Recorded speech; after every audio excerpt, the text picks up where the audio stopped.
Hello, and welcome to Social Workers Rise, where we inspire social workers to connect, expand their knowledge, and change more lives than they ever thought possible. We will talk everything social work on every level from micro to macro. We are going to hear stories of social workers who are doing big things, learn new skills, and most importantly, give you actionable steps to make a difference today. Let's go.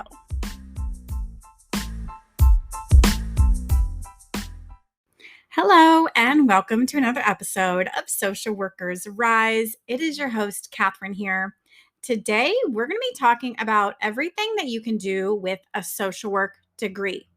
And I know this is a pretty straightforward question, but the answer is not always as straightforward as we would like it to be.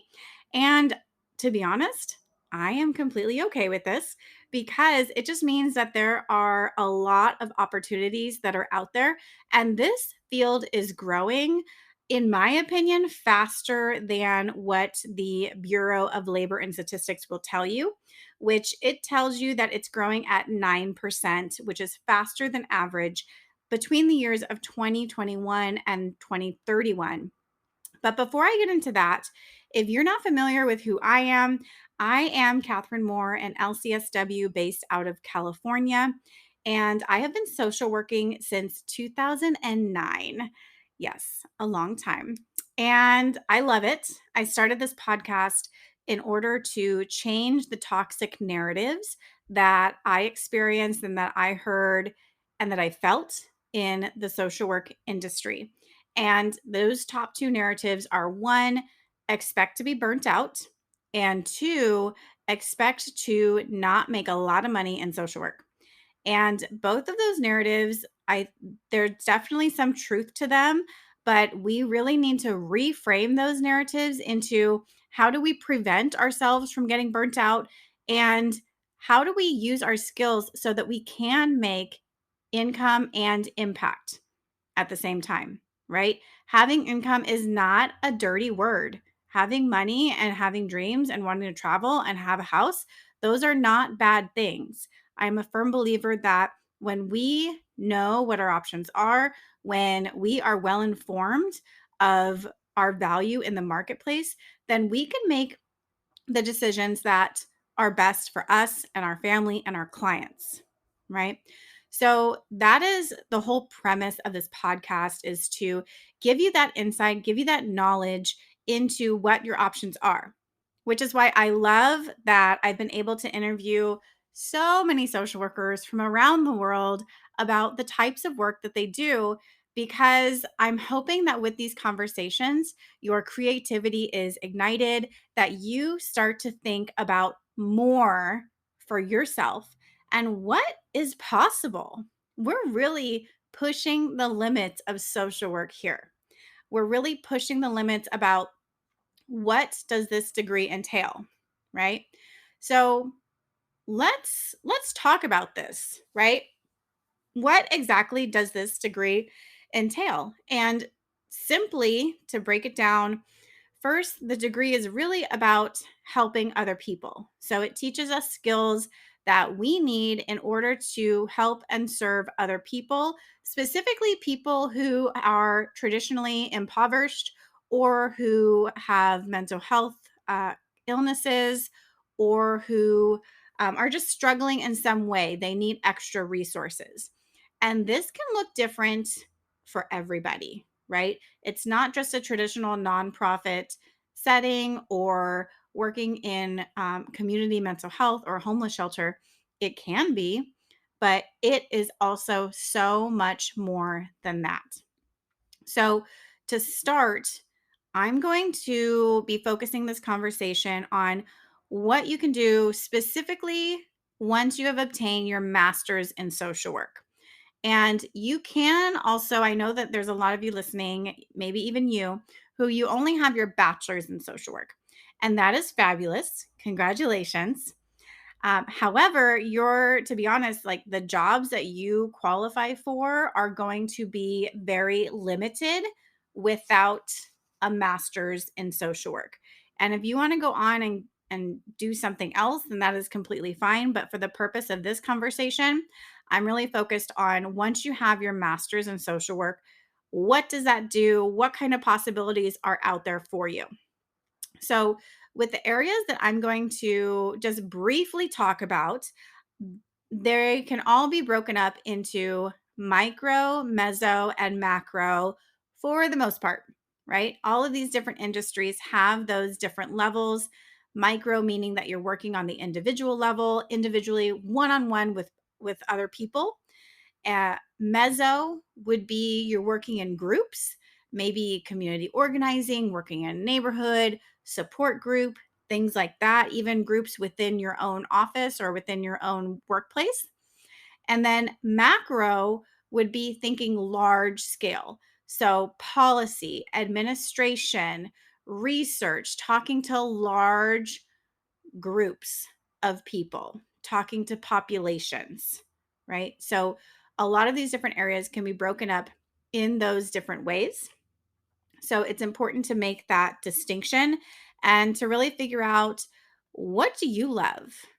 And if you love all of them, that's amazing. I am with you. I love all of them too. And figuring out how can you use your social work skills on all these different levels to address the needs of the populations that you really enjoy serving. If you want to focus in on one of them, maybe you're really macro focused or you just really want to do therapy and that's what you want to do. You want to do clinical. That is amazing too. There is a spot for everybody at our social work table. We need you and we need your special set of skills, experience, and interests. So, with that said, some of the jobs that you can do with with an MSW are going to include one, administration, policy, and research. So that's going to be at the macro level. And some of these jobs that you might look for could be a maybe a community development worker, maybe a grant writer, possibly human resources. With human resources, we are naturally suited for this job. However, there may be an additional certificate that you might need if you are interested in human resources. Other ones include researcher, policy analyst, policy creator, a quality assurance specialist. So essentially, what this person does would be they would look at the policies of organizations or even their own workplace and make sure that the documentation and the rules are legal and that the documentation is supporting what the guidelines are for maybe a grant or the Medicare guidelines for those specific services. So essentially ensuring that the work that is done is matching and in compliance with the laws and rules of that particular organization. So that is just a snippet of the administration, policy, and research area. We're going to move on to the category of mental health. So there are a lot of different areas that we can serve within mental health because honestly, where there are people, there is mental health conversations that are happening or they really need to happen a lot more. So there is a lot of space and flexibility when we're talking about mental health. And in this, we can also include substance abuse as well. So some of these jobs that you might be looking at, very common ones are a case manager. There could be crisis intervention, if you want to go, this is kind of more macro, but it's a mix, right? So if you're looking at director of social services, clinical supervisor, so with those, you're working in a mental health or a substance abuse setting or substance use. I'm sorry, we're changing the abuse to use. Um, so you could be working in these settings. However, you're also doing the meso work of working in groups because you'd be supervising people, right? So you'll be supervising a group of other people. And also, you would likely be involved in some sort of macro work with your job, keeping track of policies, things like that. So these are really good positions as far as a clinical supervisor or a director, if you are interested in having a little bit of everything thrown in there, working individually with people and also understanding systems and the macro work that goes into it. Other jobs that you might be considering in the mental health and substance use realm could include a therapist or a counselor, an intake worker where you do psychosocial assessments for the intakes, even disaster response. So there's organizations such as FEMA, the government, the Red Cross, that they have specific people who are trained to go in and respond to disasters and crises. Other common ones are going to be a psychiatric social worker, a substance abuse counselor. You could even be a trauma informed specialist. So, a lot of different areas to go as far as mental health and substance abuse. Additionally, this could include work as DEI or diversity, equity, and inclusion, and that would be more in the corporate setting. And that is, I guess it'd be considered a special population or a special setting or even like a non-traditional setting, which we're seeing a lot more of, right? So the non-traditional settings are going to be settings such as corporations, human resources, even policy formation. Entrepreneurship is definitely a option, but is considered a non-traditional way or a non-traditional path of social work. So another field that you could consider with your master's in social work is medical and health related jobs.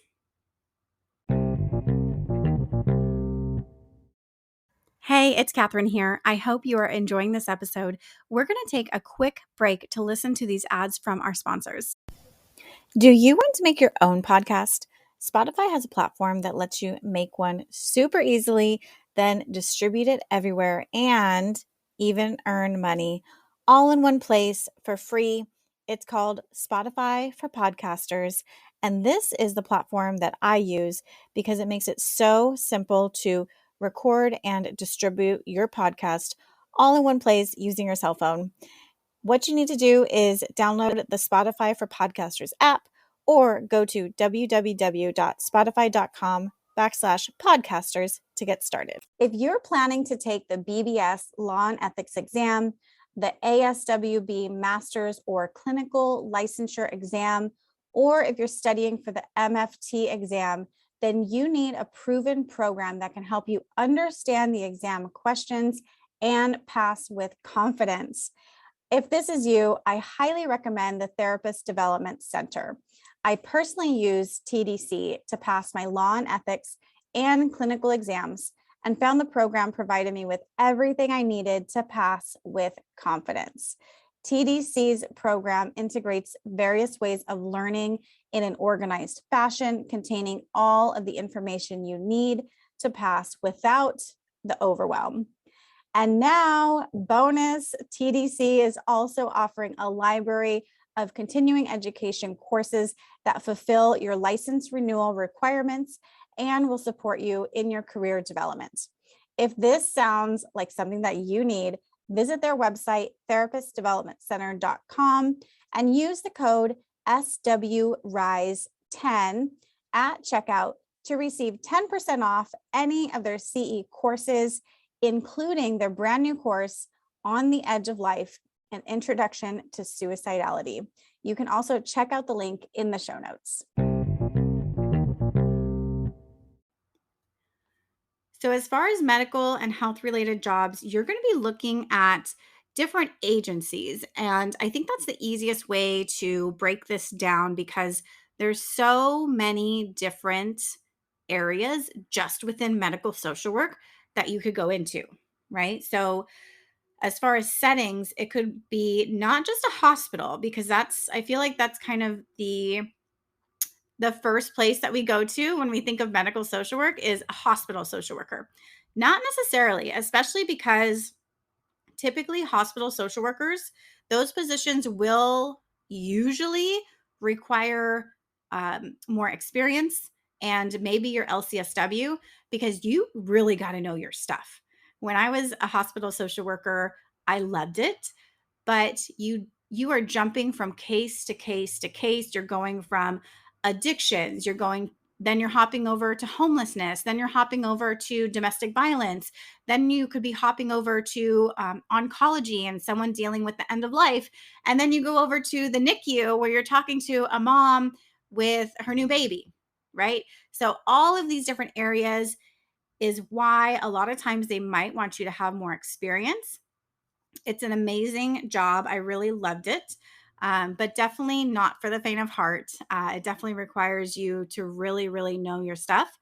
The caveat with that could be is if you're specializing in something, right? So maybe you're specializing in oncology medical social work. So working in the hospitals with people who are going through cancer treatments, right? That's a very specialized thing. And if you have experience in hospice, maybe you did an internship there, that could be a really good leadway going into that. So there's the hospitals. There's also hospice, as I mentioned. So a lot of grief work that's going on there, talking with patients and families about what do they see as a realistic goal for the last few days, months, years of their life, right? So hospices, you could be working in dialysis clinics, you could be working in outpatient medical offices, you could be working in urgent cares. There's also a lot of opportunities within skilled nursing facilities, also within residential care facilities or elderly homes. I don't know what they call it where you're at, but here in California, they're called RCFEs, residential care facility for the elderly. So there's so many different settings that you can work in. And within those settings, there's going to be a lot of different titles, if you will. So a common one is a medical case manager, where you are planning discharge for the patient. It could be a pediatric social worker working specifically with children, maybe at the children's hospital or in the NICU. You could be a prevention specialist doing community outreach. You can be an elder care clinical social worker. There's also the disaster response specialist, specifically around how do we respond or prepare people for in the medical setting for if a disaster strikes. What else is there? Behavioral health care specialist. There's also the addiction specialist in here too, because addiction is also considered part of the medical model. Psychiatric social work. And there's also travel social workers as well. So if you have experience, then you could qualify as a travel medical social worker, which we did another podcast on this as well, where you essentially work short term. So usually like 6 to 9 weeks would be the length of stay or the contract that you would have. And you would be able to travel and live wherever it is that you sign up for or that they have a need going on. Typically with travel medical social workers, again, you have to know your stuff. So typically they want to see a license with that. But a lot of the times you can get into these different settings without a license. So I've seen people with their MSW work in hospices, in dialysis clinics, doing bereavement work, especially in skilled nursing facilities. And again, this is just for reference, and you'll have to look these up in your own area. My experience is specifically mostly in California. So just a little caveat there. And again, this podcast episode is meant to give you just an idea of what's possible. Like, get those creative juices flowing and see, do you want to stay where you're at? Do you want to start working towards a different segment of the population? You are never stuck, my friend. So you have so many transferable skills. It's not even funny. And they are in super high demand. Yes, it might not feel like it because a lot of times we can be in situations or environments that don't appreciate what we do. But yes, you are in very high demand with the skills that you have and the knowledge that you have, being able to work with all of these really difficult populations that They're not difficult to us sometimes, but a lot of times we're the ones to walk into these difficult situations when everyone else wants to walk out. So, your skill set is definitely valuable. And if you need someone to remind you of this, if you need someone to look over your resume and tell you all of the amazing skills that you have and how we can transfer the experience that you do have into a different segment or into a different population, let me know. We can definitely work out some career coaching for you, even if it's by the hour and you just need a consultation. Let me know. The link is in the show notes. So, lastly, I wanted to touch on some other just kind of random or different special populations. So, one is the educational sector, right? So, with your MSW degree, you could very well go on to be a school social worker. Sometimes you do need additional certification, especially here in California. It's an additional certification to work in the schools, but look it up for where you're at. Other areas that you could consider is working as a professor in universities or at your local community college.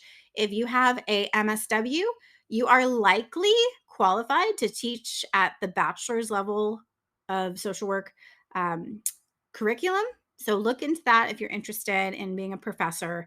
There's also student affairs at the universities where these people are the ones who really take care of the students. They plan events, they do counseling, they do all sorts of things for the well being of their students.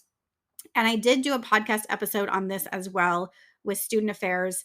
And someone who listened to it reached out to me later. They said, one, I had no idea this was an option.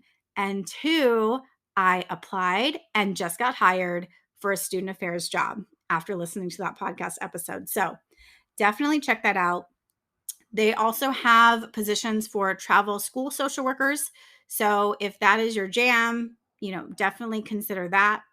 Also, sports social work. Sports social work is a really big thing, especially if you're looking into colleges or professional sports organizations such as the NFL or the basketball. I'm not a sports person, so I'm not the one to come to for that. But there is an association for sports social workers. So I would look that up if you are interested in that. Definitely a really cool field. And other ones that other jobs or other settings that you might consider is working, within human trafficking. There's homeless prevention, homeless outreach. You could land a job in the courts or corrections or rehabilitation. If you want experience with children in the courts to kind of get your foot in the door somewhere, then there's court appointed special advocates. I don't know if it's nationwide, but here in California, it's called CASA, where you volunteer to accompany a child to court because court can be really scary and intimidating. So they have those volunteers that can do that. If you're interested in working in the court system or with children, I would definitely encourage you to check that out and see if there's a program like that near you. And of course, there's the traditional ones that we always hear about, which is Child Protective Services, CPS. And there's also Adult Protective Services, which is APS. Those are typically going to be with government. And I'll be honest, they don't pay too bad. A lot of times they do have really good benefits if that's something that you are interested in. There's also Child Abuse Investigator. What else do we have here? Foster care worker. So on the other side of CPS, where you're working with the people or the youth who are now in need of foster care, or you're working with foster care families, you could look into forensic social work. There's geriatric social work, so working specifically with older adults. And I've even seen jobs. This is how the social work field is growing. Life coaches are now a thing. And I have seen specific job postings for agencies that are looking for, quote, life coaches. I don't know why I just quoted that, but it's just so new to me that I'm still getting used to this idea of hiring social workers or counselors or therapists to be life coaches. And a lot of times you don't need an advanced degree for that. A lot of times they will train you. And from my understanding, a lot of it is using cognitive behavioral therapy or CBT. And you'll be using CBT a lot. So if you're interested in something to get trained in that can help prepare you for these roles, especially if you're looking at clinical roles, I mean, even micro and mac or even meso and macro, you could still use the cognitive behavioral therapy sequence because it applies to humans, right? It's about how our thoughts impact our feelings and then determine our behaviors, right? And how do we switch that up? So, if you need more training on CBT or documentation, definitely check out my course, The Clinical Essentials for the Future Therapist. I created this course in conjunction with my colleague because we saw that there was a really huge gap in when you graduate and the knowledge that you have when you graduate, and then when you get into the field, you kind of feel lost and you're like, wait, I have all of these concepts floating around in my head and all these ideas. How do I implement them in the real world? How do I implement them with this client who is sitting in front of me right now? And yes, you can learn this over the period of years. Or I recommend that you take the course, you sign up for the course, and this is a self guided, self paced virtual course that you can do over a weekend. So by the next weekend, you will have extra tools and you will have had extra guidance on how to actually use CBT with your clients right now. And this is for you if you are bachelors of social work working in a indirect setting, if you are a master's of social work in your internship where you're working directly one-on-one with clients. This is for you if you are a new graduate of either one of those. It's designed to really bridge that gap so that you can take the tools that you learned in your MSW program and learn from clinicians who are actually using them in the field. What does that look like with your client for maximum impact? So, that is the Clinical Essentials for the Future Therapist course. If you are interested in it, check it out. The link is in the show notes. So that is all that I have for you. That is an overview of the jobs that you can do as an MSW and the different types of settings that you are qualified to work in. I hope this got your creative juices flowing. I hope that this inspires you to keep an open mind when considering what kind of jobs do you want to apply for, right? What do you want to look into? Start doing your research now, start networking now. It is never, never too early to start looking for jobs and to start researching what it is that you are interested in. If this episode has helped you at all, please send it to a friend. We want to be able to spread the good news. We are not about gatekeeping of information around here. That is old and done, and we are leaving that in the past. So please share this episode with other people.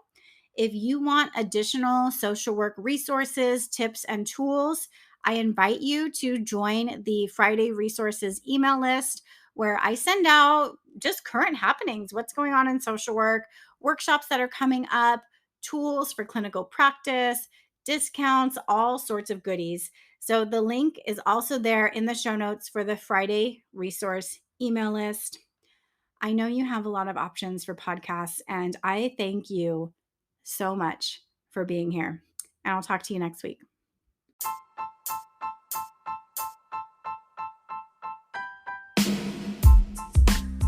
Thank you for listening to another episode of Social Workers Rise.